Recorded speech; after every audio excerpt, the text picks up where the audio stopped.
की fake news factory से ज्यादा मीडिया का एक वर्ग है जो कांग्रेस के सोशल मीडिया से खासा परेशान है। बड़ी अपच है, बड़ी दिक्कत है। इनमें से कुछ कमांडो वॉरियर नोएडा के तो ऐसे हैं एंकर गण जिन्होंने शोज तक कर डाले कि कांग्रेस के सोशल मीडिया ने ये क्यों कहा, कांग्रेस के सोशल मीडिया ने वो क्यों कहा। ये वही प्रबुद्ध वर्ग है जो राहुल गांधी के खिलाफ भाजपा के जहर को और झूठ को घर घर तक पहुंचाने में जिसने बड़ी कारगर भूमिका निभाई है।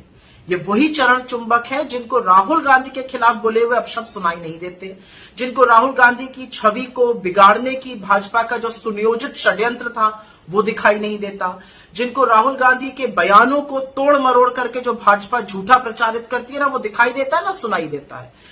इन बेचारों को तो कांग्रेस की पूर्व अध्यक्ष और एक शहीद की पत्नी के खिलाफ बोले हुए घिनौने गंदे झूठ जो खुद प्रधानमंत्री ने बोले हैं वो भी सुनाई नहीं देते।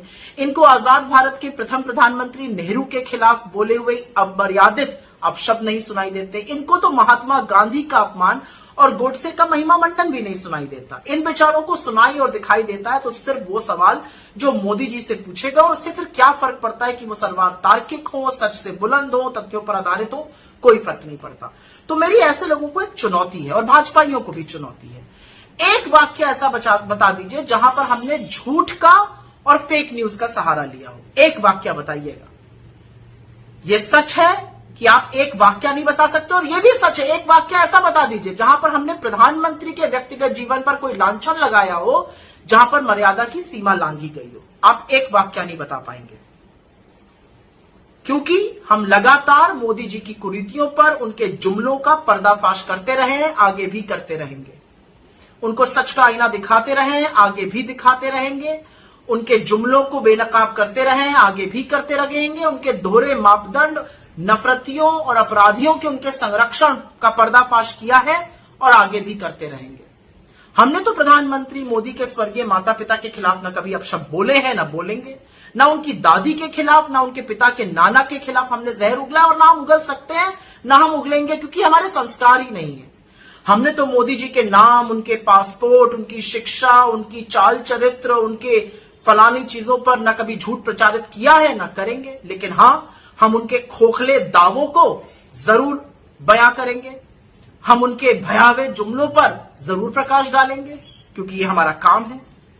हमने ये सब नहीं किया, लेकिन हम तो वो कर रहे हैं जो मीडिया को करना चाहिए था। हम मोदी जी से महंगाई पर, बेरोजगारी पर, गरीबी पर, आर्थिक असमानता पर, चीनी अतिक्रमण पर, अडानी के महाघोटाले पर, महिला की सुरक्षा पर, अपराधियों को दिए संरक्षण पर लगातार सवाल पूछ रहे हैं और सवाल पूछते रहेंगे। ये काम तो आपको करना था, काम हम कर रहे हैं। और असलियत यह है कि भाजपा की परोसी हुई नफरत का सामना हम तथ्य से, आंकड़ों से, सच से और कभी कभी व्यंग से देते हैं। यह भी सच है कि भाजपा ने और मोदी जी ने करोड़ों रुपए और मीडिया के बलबूते पर राहुल गांधी जी की छवि नष्ट करने की बड़ी कोशिशें करी। हम ऐसा चाहकर भी नहीं कर सकते। अव्वल तो हमारे पास इतना पैसा नहीं है, दूसरा मीडिया हमारी तरफ नतमस्तक नहीं है, और तीसरा सबसे बड़ा कारण हम ये इसलिए नहीं कर सकते क्योंकि इसकी इजाजत ना हमारा जमीर देता है, ना हमारे संस्कार देते हैं, ना हमारे मूल्य देते हैं। तो आपको किस बात की दिक्कत है, आपको किस बात से तकलीफ है? और क्योंकि आपको तकलीफ है तो लगे हाथ हमें ज्ञान बांटने से पहले एक सवाल का जवाब दे दीजिए कि मोदी जी से तो हम सत्य पर सवाल पूछते हैं, तब आपको आपत्ति है। आपने ये आपत्ति तब क्यों नहीं जताई थी जब राहुल गांधी जी के खिलाफ झूठ परोसा जा रहा था? कितने शोज करा के आपने खंडन कराया था? कितनी बार भाजपा को कटघरे में खड़े करके सवाल पूछा था कि कोरा झूठ क्यों बोला जा रहा है? अगर एक बार भी किया था तो आपकी बोलने की हिम्मत हो सकती है, आपने एक बार भी ऐसा नहीं किया। तो तब आंख मूंद कर बैठे थे और अब शोज होंगे, ये तो आपका भी दोहरा मापदंड दिखाता है। और अपने भाजपा के मित्रों से मुझे सिर्फ ये कहना है कि इसी जीवन में पाप और पुण्य का फैसला होता है। इसी जीवन में अपने कर्मों की सजा भुगतनी पड़ती है। बड़ी नफरत फैलाई है, बड़ा जहर उगला है, हम तो इसका सामना मोहब्बत से करेंगे, लेकिन हिसाब तो आपको देना होगा। ये तो शास्त्रों में अंकित है। और एक ही बात कह के जा रही हूं, बोया पेड़ बबूल का तो आम कहां से होए।